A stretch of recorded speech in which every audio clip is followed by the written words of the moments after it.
Hello, welcome to InDesign and a postcard project.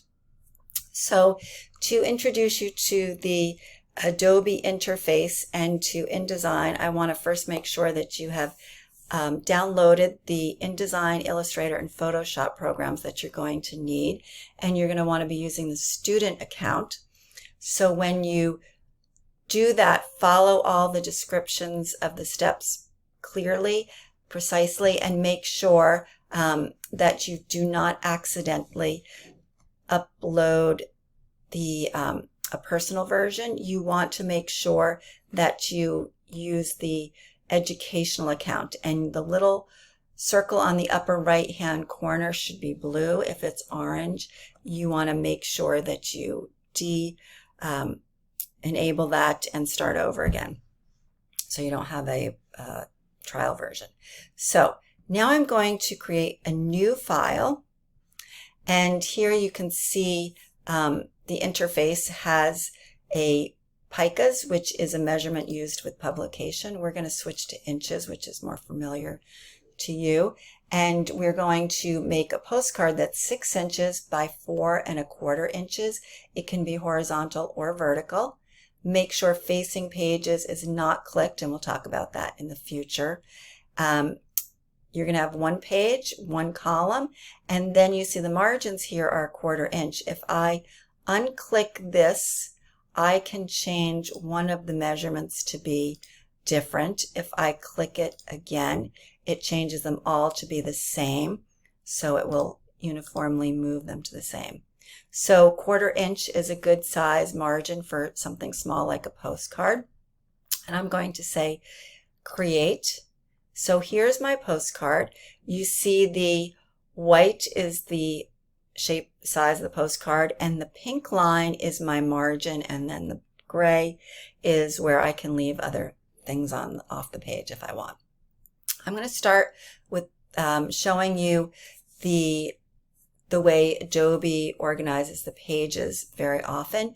And the first thing I want to show you, with all the programs, you should use the workspace that is the Essentials or the Essentials Classic if it's available, depending on the program. So you want Essentials Classic, and I'm going to actually reset it right now because I've adjusted my desktop, because I want to show you this is how yours would start out, and I want to show you that you can pull a box away, and if you go and click it, you have lost it, but don't worry, you can go and find anything that you accidentally do that to by going back up here. So that was pages that I had unclicked here, and it brought back layers and links, which it likes to hold together as a team.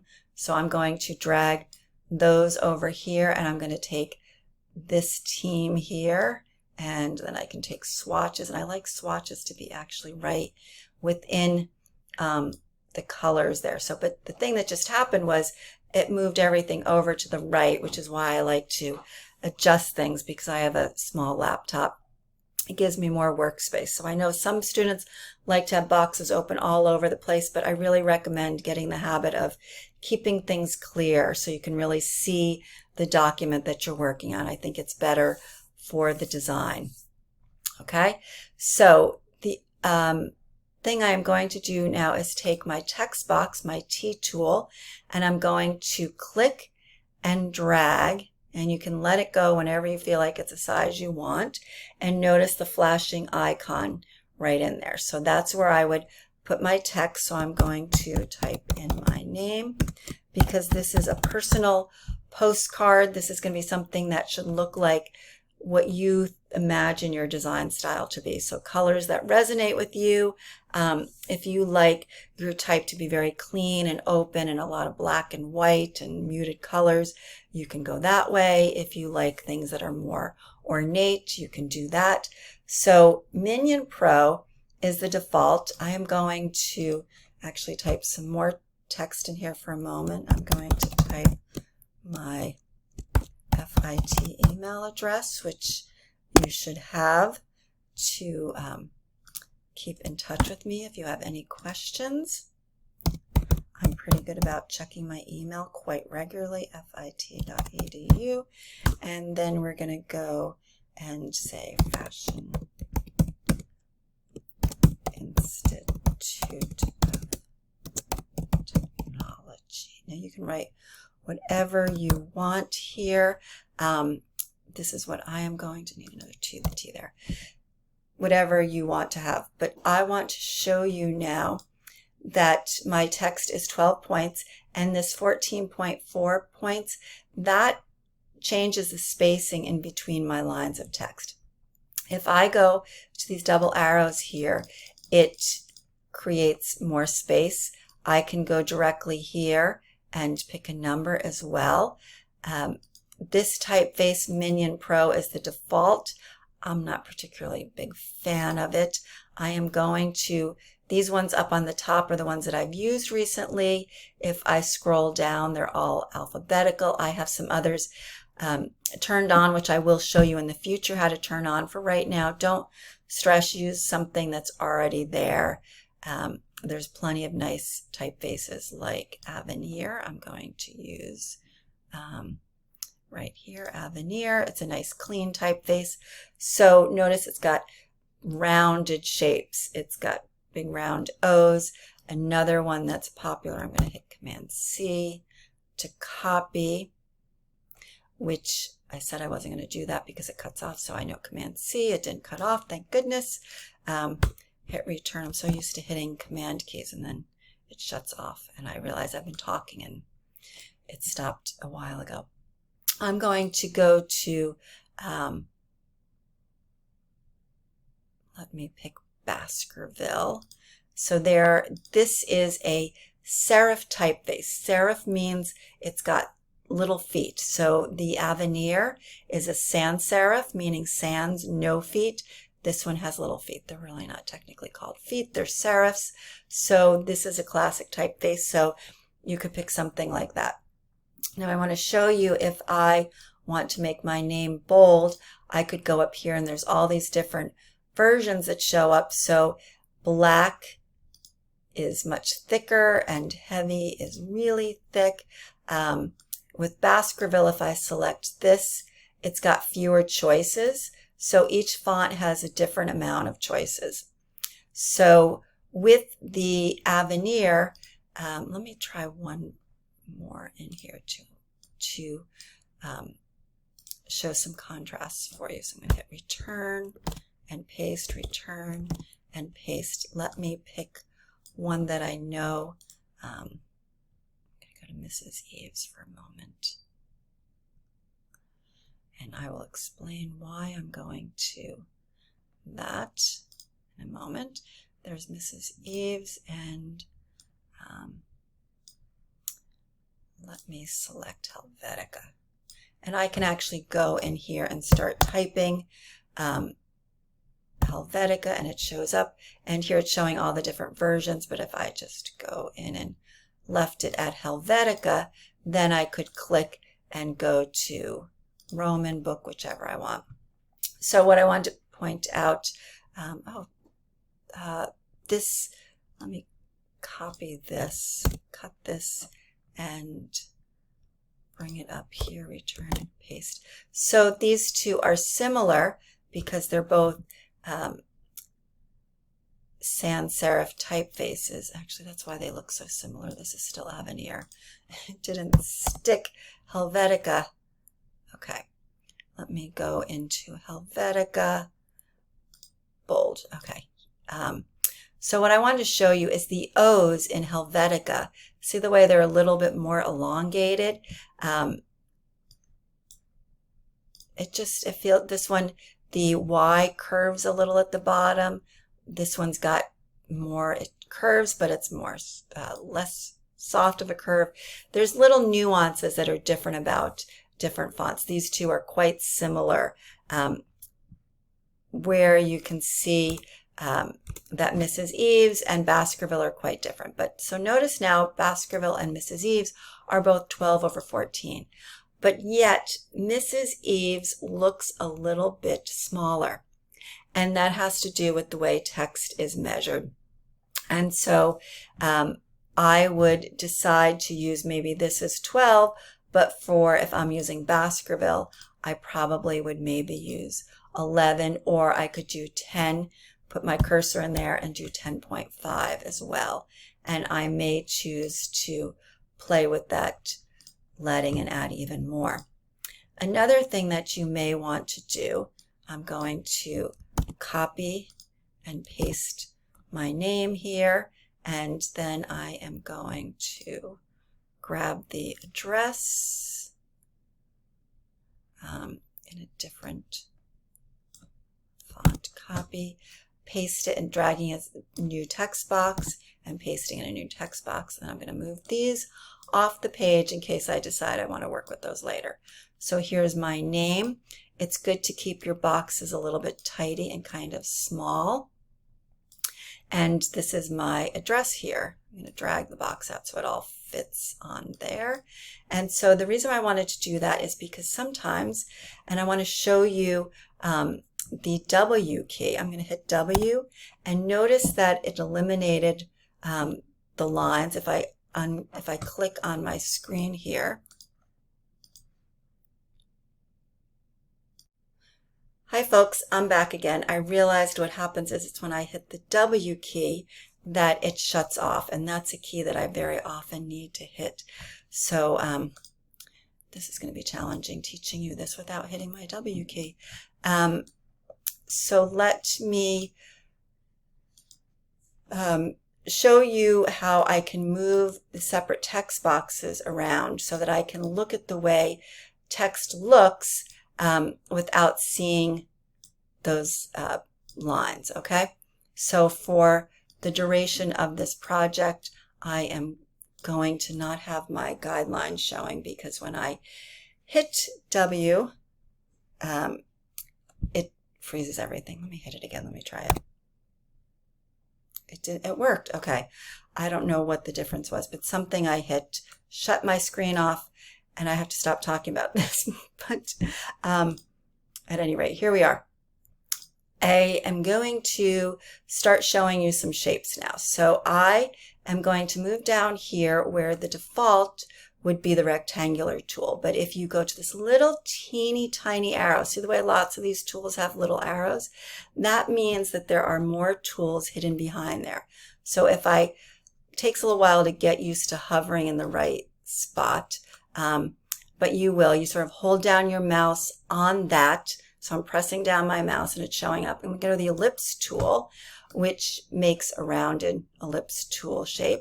If I hold down the shift key, notice how I'm clicking the shift key, it makes it a perfect circle. The same thing with the rectangle. If I hold down the shift key, it turns it into a rectangle. I am going to now go to click and hold till I get to polygon tool. With all of these, another thing I can do is while I've got the tool highlight, I'm going to double click, and you notice this box shows up. So I can change the number of sides on my polygon. The default is 3, which is a triangle, but I'm going to make it 6, which looks like a honeycomb. And so I have my honeycomb here. Notice that it's distorted. So another thing I can do is click here and hit OK and shift and drag it, holding down the shift. So, whoops, I let the shift go before I picked up my finger on the mouse. So there I have it now, not distorted. Okay, I can get rid of these shapes because I want to play with this one. So I'm going to do copy, paste, paste, paste, paste. So I've got these shapes and you can see these blue lines around them. If I hit the W key again, notice you don't see them. Hitting the W key, you can see them. So I am going to grab them all, and I am going to go over here to color. And I am going to make the outline of them a yellow. So I can use the eyedropper that just shows up when I rotate over here, and I can click and get a color. And then if I want to change that color, I can move the slides around.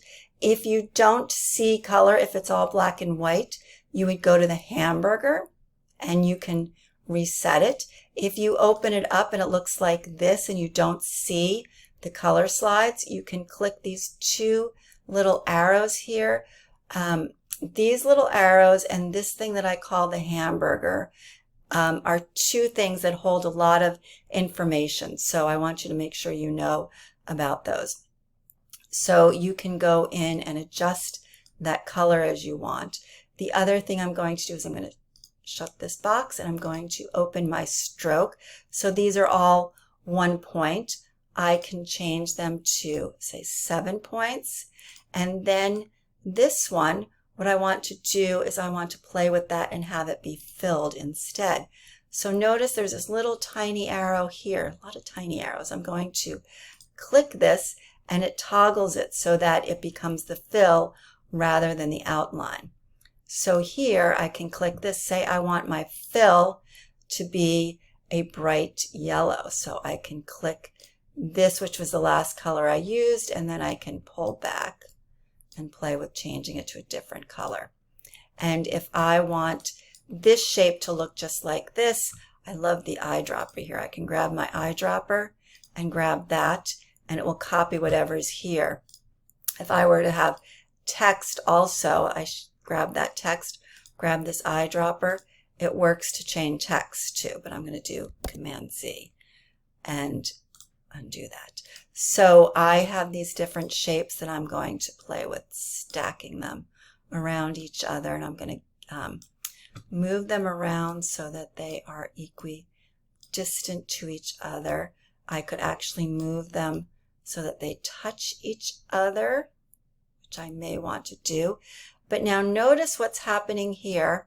Notice that even though they started out the same, because this has a thick outline, it's causing a problem for me. I'm going to go back to this stroke, and one of the things that I can do is I can set the stroke to fill from the inside out. This would make it go from the outside in. I'm going to make it go inward. So now I have that same width right there, if you can get what I'm talking about. So this one too, I'm going to switch it to be on the inside and this to be on the inside, so I can get these to be equidistant to each other. Another tool that I really like that I'm going to show you, I'm going to leave this one over here on the side, but it's the alignment tool, which doesn't automatically show up. So I need to go into the window and under, it was under another object and layout is align. So align, that's really great because what I can do is I can have these where they're not totally aligned on each other. If I click this, it will align them left. If I click these two and hit this, it aligns them centered. And if I want to make them equidistant apart, say I have, let's stack all of these on top of each other. If I want them to be all aligned right and then all equal distance, I can click this and it makes them all equidistant to each other. And since I do like these tools, I'm going to drag them and put them over there. But I am going to play with moving these around, and I'm just going to eyeball this to see if make the distance visually even. Okay, so I've got these down here. I'm going to drag them down here a bit, and maybe I'll leave this one up here. I feel like it needs another one for some sort of symmetry here. And I'm not liking these colors, but I'm not going to fuss with this because you don't need to watch me fuss on video. So here I have created some shapes. I have put some color in them. I have played with the thickness of the outline of them. I can also go and draw a line. So say I want an even line that does the length of this text. I can hit Shift and drag. And the reason why I'm doing that is because it keeps it from moving back and forth. So if I hit Shift, it keeps it still. And then I can change the stroke of my line, and I can give my line a color, just like I did with the shapes. So I think that pretty much covers everything you need to know. You're going to set some type. You can write a little paragraph about yourself. Oh, if you want to make a background color, the way to do that is to create a box and drag it the whole distance, and then you can fill it with a color. So say I'm going to make it a pale aqua, and then what I want to do is I'm going to go to Object, Arrange, and Send to Back. Okay, send to back rather than do send forward or backward.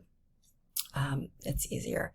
The other thing I want to show you too with this line, let me make this line thicker, and I am going to show you that you can make, see the way it's got a straight edge there? I can make it rounded, so it's a little bit of a curve now. If I zoom in there, you would see that. Let me make it larger so you can see that. I'm going to make it 40 so you can see there it's nice and round. And I can make it you can also change the color of text as well. So you would do that the same way. Notice that this is black. So I would go to the hamburger to make these show up again. I'm turning off the black, and I could make it red, and there's a different color. Okay, so have fun with your design. A few other things I should show you, actually, if this helps you too, is you can click and drag to grab things that are together. You can take this background if you want and go under Object, and you can lock it into place. If you either unlock it, you would go up and unlock all on spread, but I did that so it doesn't move around since it's the background. So if I want to grab both of these together, I click and I drag, which selects both of them. I do not need to select the whole entire thing. I just need to hit on part of it. So if I want to move all of these shapes over, I drag and I can put them over here. I can also group something. So I can take all of these shapes if I want them to stay together. I can drag over them, go to Object and say Group. If I want to ungroup, I go to Ungroup. And if I want to select certain objects that I can't drag over, for example, I'm going to hit Shift. I can select this object and this object, and then I can hit Group, or if I didn't want to group, I'm going to go to Ungroup. Say I wanted those ones to all be orange, just those, so I can go in here and make them a different color. So if you want to select multiple objects, but you can't drag over because you get all of them, you can click and hit Shift to select different ones and then make a adjustment. Okay, so I think that's enough to get you settled. Don't worry if there's things that you want to do that you don't know how to do. Feel free to explore, but also this is just to get you used to working in InDesign, so you don't have to sweat too much. Okay, enjoy. I'm back again. I forgot to show you how to save your file. So what we're going to do when you're done, you are going to go up to Save, and you are going to name your file. I give you naming conventions each week, but basically it's WK for week 1, and then it would be the project title, which is Postcard, and then it would be dot your last name, and then you are going to save it as an InDesign file. So here it says InDesign file. I am going to, it should already say it, so it says it already. You want to save it to your desktop. Be careful. Very often, especially if it's new, if you just hit save, it may save it to the cloud. And what cloud have you just saved it to? Have you saved it to your Google Cloud? Have you saved it to the Adobe Cloud? Have you saved it to your Dropbox Cloud? It could be anywhere if you're not paying attention. What I recommend, I do this all the time because it's a good habit to get into. I save it to my desktop, hit save, and then I go to my desktop. I've got a lot open here now. Anyway, here's my postcard here, and then I would drag it into my Google Drive. Let me go back to the file again though too, because what I also want to show you how to do is you save it so you have your InDesign file that you can go and make changes to. Okay, so always save your file, save it as it should have your INDD is the end of it. I'm going to I can save my picture. Replace. I keep having to move my picture around here. I want to show you how to export it. Okay, so I'm going to have you also export, and then notice it says Adobe PDF. I want you to do both. I want you to export it and to save it. So you save it as an INDD so that you can make any changes, but you're also going to export it as a PDF so it's a locked document. So when you give it to me, it's going to have all the fonts and everything I need to see is all locked up into it. And again, I save that to my desktop, and you're going to hit export, and it's saving it to my desktop. And then you will upload it to the assignment in Brightspace. So my interface looks a little different than yours, but you're going to upload it. And also refer back here to all the instructions. At times I may make changes to the instructions based on different things that I'm learning as we go through the semester. So I do plan everything out very thoroughly, but also at times I do need to make adjustments, and so I will do that here. So it may not be in the presentation, and it may not be in the demonstration video that you watch.